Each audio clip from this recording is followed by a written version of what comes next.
गेल्या काही दिवसांपासून सचिन घायवळ याच्या शस्त्र परवान्यासंदर्भातून राजकीय आरोप प्रत्यारोप सुरू झालेले आहेत. परंतु हा शस्त्र परवाना मिळण्यासाठी कुठे अर्ज करावा लागतो, कशा पद्धतीने शस्त्र परवाना मिळतो, हा प्रश्न अनेकांना निर्माण झालाय. या संदर्भात आपल्यासोबत बोलण्यासाठी आहेत वकील संतोष भागवत सर. सर नमस्कार. नमस्ते. आपल्या महानगरमध्ये तुमचं स्वागत आहे. सर, शस्त्र परवान्या संदर्भात नेमकं कुठल्या कायद्यात आढळून येतं? शस्त्र परवाना हा आर्म्स ऍक्ट कायद्याखाली 1959 चा आर्म्स ऍक्ट कायदा आहे आणि त्या अंतर्गत तुम्हाला अर्ज कमिशनरला अर्ज करून तुम्हाला शस्त्र परवाना मिळवता येतो. ओके, म्हणजे शस्त्र परवाना कोण देतं आणि कुठला अधिकारी देतो तो? शस्त्र परवाना काय हे पण शस्त्र परवाना हा पूर्वी डिस्ट्रिक्ट मॅजिस्ट्रेट अशी त्या आर्म्स ऍक्ट 1959 मध्ये प्रोव्हिजन आहे. तर हा डिस्ट्रिक्ट मॅजिस्ट्रेट कोण, तर आपले डिस्ट्रिक्ट मॅजिस्ट्रेटच्या पॉवर ह्या आपल्या पुणे कमिशनरला दिलेल्या आहेत. तर कमिशनर त्या एरियाच्या कमिशनरला शस्त्र परवाना देण्याचे अधिकार दिलेले आहेत कायद्यानं. आता ज्या व्यक्तीला शस्त्र परवाना हवाय त्यानं त्याची पूर्ण विहित नमुन्यामध्ये अर्ज करून त्याची फी भरून त्याचे निवासाचे दाखले सगळे त्याचे बाकीचे सगळे दाखले देऊन अर्ज करायचा असतो. त्या अर्जामध्ये त्यानं हा शस्त्र परवाना त्याला कशासाठी हवा आहे याचं कारण मेन्शन करणं आणि मेड आउट करणं आवश्यक आहे. उदाहरणार्थ एखादा व्यक्ती जंगलाच्या जवळ राहत असेल, तिथं प्राण्यांचा हल्ला होऊ शकत असेल, तिथं चोऱ्यांची भीती असेल, तर अशा व्यक्ती त्यात हे सगळं कारण मेन्शन करून ते शस्त्र परवाना मागू शकतो. काही लोकांवर कुठल्या तरी गँगचा हल्ला होत असेल, त्याला कोणाची धमकी आली असेल, तर असा व्यक्ती सुद्धा असे कारण नमूद करून विहित नमुन्यात अर्ज करून शस्त्र परवाना मागू शकतो. एखाद्या व्यक्तीचा खूप मोठा बिझनेस असेल, त्याला कॅश ट्रान्सफर करताना या ऑफिसमधून दुसऱ्या ऑफिसमध्ये कॅश ट्रान्सफर करायची आहे, ती कॅश ट्रान्सफर करताना भीती वाटत असेल, तर अशा वेळी सुद्धा किंवा त्याच्यावर हल्ला झाला असेल, चोरीचे प्रकार झाले असतील, तर असा व्यक्ती सुद्धा विहित नमुन्यामध्ये अर्ज करून त्याला का गरज आहे हे मेन्शन करून असा शस्त्र परवाना कमिशनरकडे अर्ज करून मागता येऊ शकतो.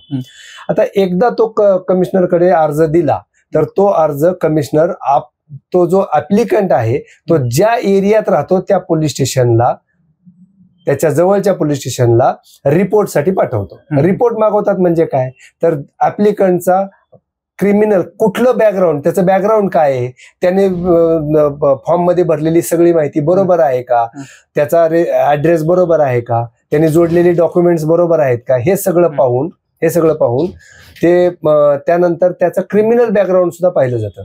जर एखाद्या ऍप्लिकंटच्या विरुद्ध जर क्रिमिनल बॅकग्राऊंड असेल तर अशा व्यक्तीला शस्त्र परवाना दिला जात नाही. मात्र जर त्याची ती केस ऍक्विटल झाली असेल, निकाली झाली असेल, तर मात्र असा व्यक्ती शस्त्र परवाना मिळण्यासाठी इलिजिबल ठरतो. आता यानंतर हा शस्त्र परवाना मिळाल्यानंतर हा शस्त्र परवाना इलेक्शनच्या काळामध्ये सस्पेंड केला जातो. आता तो इलेक्शनच्या काळामध्ये सस्पेंड का केला जातो, तर इलेक्शनमध्ये त्या शस्त्राचा गैरवापर होऊ नये, तिथं कुणाला धाक दपटशा होऊ नये, याच्यासाठी शस्त्र परवाना हा त्या काही काळासाठी शस्त्र हे तुम्हाला पोलीस स्टेशनमध्ये नेऊन द्यायला लागतं आणि शस्त्र परवाना काही काळासाठी तो स्थगित केला जातो. ती इलेक्शन संपल्यानंतर मात्र ते शस्त्र पोलीस स्टेशनमधून ऍप्लिकंटला परत मिळतं आणि शस्त्र परवाना कंटिन्यू होतो. शस्त्र परवाना मिळाल्यानंतर जर कुठलाही कॉन्ट्राडिक्शन, जर कुठलीही गोष्ट शस्त्र परवाना घेताना जर ती तुमची चुकीची झाली किंवा तुम्ही चुकीचं वागलं, कॉन्ट्राव्हेन्शन केलं, तर तुमचा शस्त्र परवाना रद्द करण्याच्या कायद्यामध्ये प्रोव्हिजन्स आहेत आणि डिस्ट्रिक्ट मॅजिस्ट्रेटच स्वतः कमिशनर ते शस्त्र परवाना रद्द करू शकतो. गव्हर्नमेंटला सुद्धा तसे अधिकार आहेत. सर, शस्त्र परवाना मिळण्यासाठी नेमकं प्रोसिजर काय असते आणि त्याला ती कशी पूर्ण करावी लागते? तर प्रोसिजर मी सांगितलं ना की तुम्हाला कमिशनरकडे विहित नमुन्यामध्ये अर्ज करायचा, डॉक्युमेंट जोडायचे, त्यानंतर त्याचं व्हेरिफिकेशन होतं, कन्सर्न पोलीस स्टेशन त्याचं व्हेरिफिकेशन करतं, क्रिमिनल बॅकग्राऊंड बघितलं जातं आणि ते पाहून तसा रिपोर्ट दिला जातो आणि त्याच्यात रिपोर्ट पाहून मग शस्त्र परवाना दिला किंवा नामंजूर केला अशी प्रोव्हिजन आहे. तर शस्त्र परवाना देताना काही प्रतिज्ञापत्र वगैरे लिहून घेतात का?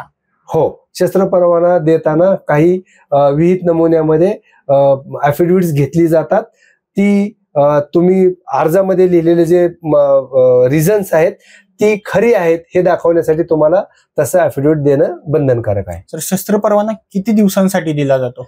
शस्त्र परवाना हा 5 वर्ष 10 वर्षाच्या पिरियडमध्ये दिला जातो आणि तो शस्त्र परवाना नियमित स्वरूपात रिन्यू पण केला जातो. शस्त्र परवाना संपल्यानंतर रिन्यू करण्यासाठी पुन्हा विहित नमुन्यामध्ये अर्ज करावा लागतो आणि तो शस्त्र परवाना पुढे जाऊन कंटिन्यू होतो. एकूण राजकीय दबाव टाकून असा शस्त्र परवाना मिळू शकतो का? तुम्हाला काय वाटतं? किंवा राजकीय हस्तक्षेप या शस्त्र परवाना देण्याच्या केसेसमध्ये बऱ्याचदा आपल्याला दिसून येतो. बऱ्याचदा गरज नसताना शस्त्र दिली जातात, बऱ्याचदा गरज नसताना शस्त्र परवाने बाळगले जातात आणि ते राजकीय वरद हस्ताने असतं हे आपल्याला सर्वसामान्यांना बघायला मिळतं.